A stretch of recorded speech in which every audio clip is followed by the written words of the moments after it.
cette vidéo, on va se centrer sur l'hématie. Donc on avait déjà évoqué l'hématie comme un élément central du pouvoir oxyphorique du sang, c'est-à-dire que le pouvoir oxyphorique du sang dépendait du nombre d'hématies par millilitre de sang, ainsi que de la quantité d'hémoglobine par hématie. Ici, on va voir aussi d'autres rôles. Donc, un des rôles essentiels, bien sûr, c'est la possibilité de transport des gaz respiratoires, libération d'eau dans les tissus, fixation dans les poumons. Donc là, je ne refais pas le schéma, puisqu'en fait, on reprend exactement le schéma que nous avons déjà fait sur les contrôles allostériques de la transition allostérique dans les poumons et dans les organes, qui explique cette propriété de fixation du CO2 et cette de fixation de l'oxygène et de libération de l'O2 et de libération de l'oxygène à deux endroits différents. Donc là, cette propriété cellulaire est donnée par ces protéines. Donc on a vraiment une différenciation par les protéines, et ça c'est une règle générale que vous allez toujours trouver. La très grande majorité des cellules est différenciée par son contenu protéique. Certaines peuvent être différenciées par leurs lipides, certaines par leurs glucides, mais c'est beaucoup plus rare. La plupart des cellules sont différenciées par leur contenu protéique, et ici c'est particulièrement caractéristique, puisque l'hématie est une cellule qui n'a pas de noyau et qui n'a aucun organite. Et c'est pour ça que cette cellule a été utilisée comme cellule modèle quand on a essayé de comprendre la structure de la membrane plasmique. Il fallait une cellule qui n'ait ni noyau ni autre membrane pouvant perturber les études. Et donc on a pris l'hématie parce que la seule membrane qu'elle possède est la membrane plasmique. Donc ici, bien sûr, pas de différenciation possible par les organites, puisqu'ils ont disparu. Lors du processus de différenciation en hématie, le noyau disparaît et tous les organites disparaissent. Ce qui fait que cette cellule ne synthétise pas de nouvelles protéines, elle fonctionne sur les protéines qui ont été produites lors de son processus de différenciation. Et quand ces protéines sont trop âgées, avec souvent une fixation de glucides au fur et à mesure du temps sur les protéines, elles sont glycosylées, et puis glycosylées de façon non enzymatique. Ces charges se retrouve à la surface des protéines membranaires, c'est reconnu par la rate et les globules rouges sont éliminés par la rate. Alors qu'est-ce qu'on a comme autre protéine de différenciation en plus de l'hémoglobine? Eh bien, on a des protéines membranaires et le cytosquelette sous-membranaire. Donc il existe des protéines transmembranaires, elles ont été représentées ici. Et puis du cytosquelette, donc c'est un cytosquelette un peu particulier, constitué de filaments intermédiaires qu'on appelle de la spectrine, et puis de filaments plus classiques, d'actine, qui donne sa forme générale à cette cellule. Donc c'est ce qu'on appelle une forme biconcave, puisque cette cellule présente des renflements aux deux extrémités et une zone centrale plate. Donc ça ressemble à une sorte d'assiette qui serait bombée des deux côtés.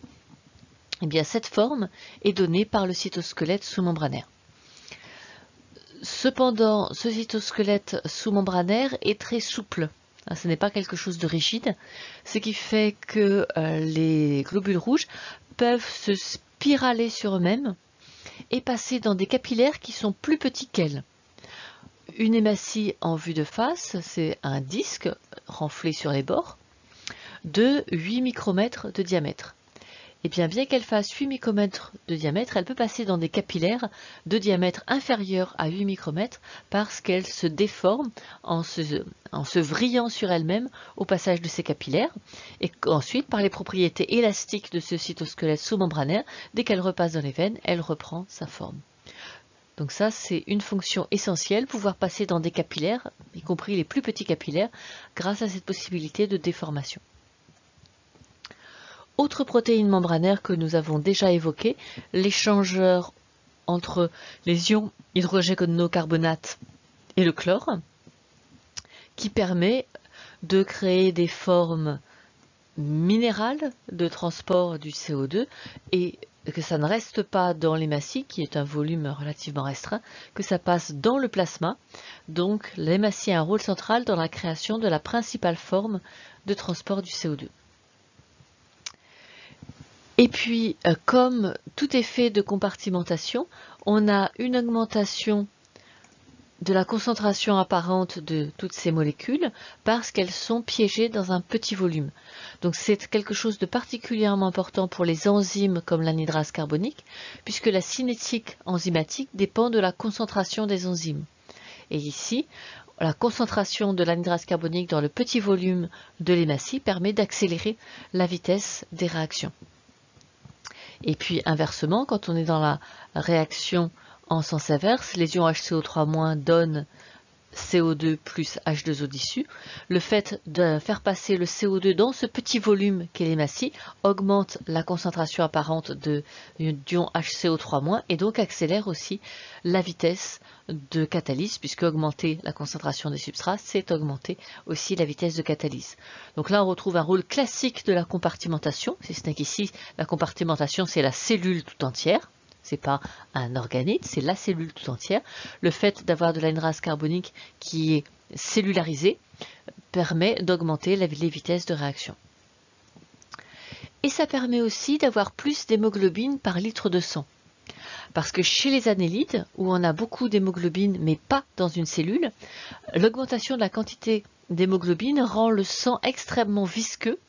Et donc, les molécules d'hémoglobine ont tendance à interagir les unes avec les autres, à se coller et à faire des amas qui rend la circulation sanguine impossible. Hein, ça fait des sortes de caillots.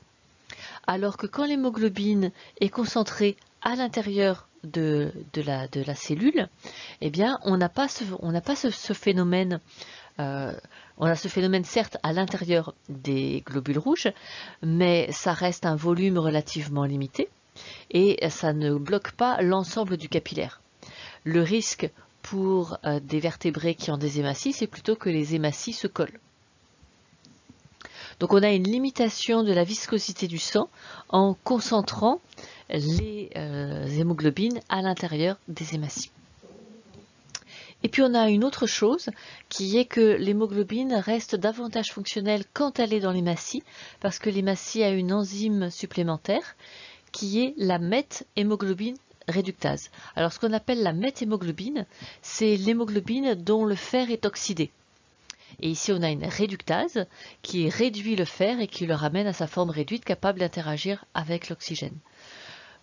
Et bien sûr, comme toute enzyme, son activité est d'autant plus élevée que son substrat est concentré. Donc le fait que l'on ait l'hémoglobine concentrée dans un petit volume accélère la vitesse de réaction de la méthémoglobine réductase et donc la vitesse de reformation d'une hémoglobine fonctionnelle. Comme dernier rôle de l'hématie, c'est la création de 2,3 bisphosphoglycérates. Il y a une enzyme particulière que je n'ai pas dessinée qui permet à partir du 1,3 bisphosphoglycérate, une des molécules classiques de la glycolyse, il y a une enzyme spéciale qui n'existe que dans l'hématie qui permet de former du 2,3 bisphosphoglycérate, donc de déplacer le phosphate sur ce glycérate et donc de créer cette molécule dont on a vu qu'elle réduisait l'affinité de l'hémoglobine pour l'oxygène et qu'elle lui permettait d'être un bon transporteur parce qu'elle permet la libération d'oxygène qui serait impossible en absence de 2,3 bisphosphoglycérate qui est un stabilisateur de l'hémoglobine sous forme T. Il y a en plus, mais je ne les ai pas représentées, toutes les enzymes de la glycolyse et de la fermentation, donc qui sont capables de transformer le pyruvate issu de la glycolyse en lactate, ce qui permet de former 2 ATP par molécule de glucose qui est transformée par la glycolyse. Et comme cette cellule n'a pas de mitochondries, c'est le seul moyen de production de l'énergie à l'intérieur de l'hématie qui permet un certain nombre de transports actifs à travers la membrane plasmique que je n'ai pas représenté. Entre autres, les transports actifs qui font intervenir les ions H+. Ce lactate, qui est donc un sous-produit de la fermentation, passe dans le plasma et peut être utilisé par différents organes qui peuvent ensuite le retransformer en pyruvate et le faire rentrer dans la respiration. Donc c'est une cellule qui est une cellule modèle, soit pour l'étude de la fermentation, soit pour l'étude de la membrane plasmique, puisque c'est une cellule dont la différenciation est très particulière. C'est une différenciation par disparition de l'ensemble de tous les organites qui normalement caractérise une cellule eucaryote, y compris le noyau, et qui n'est plus différencié que par ses protéines, que ce soit l'hémoglobine, les enzymes anhydrase carbonique, méthémoglobine réductase et les enzymes de la glycolyse et de la fermentation, ou par ses protéines, donc ses protéines membranaires et son cytosquelette sous-membranaire. Donc si vous avez commencé une fiche avec des exemples de cellules spécialisées, là vous avez un très bel exemple de cellule qui est spécialisée par ses protéines, puisque bien évidemment elle ne peut pas être différente, elle ne peut pas être spécialisée par ses organites. N'oubliez pas de faire le quiz sur l'hématie qui en fait est un quiz qui s'étend aussi aux différentes cellules spécialisées. Ça vous permettra de revoir cette partie et de bien l'assimiler. Et je vous donne rendez-vous pour la dernière vidéo de notre semaine en confinement.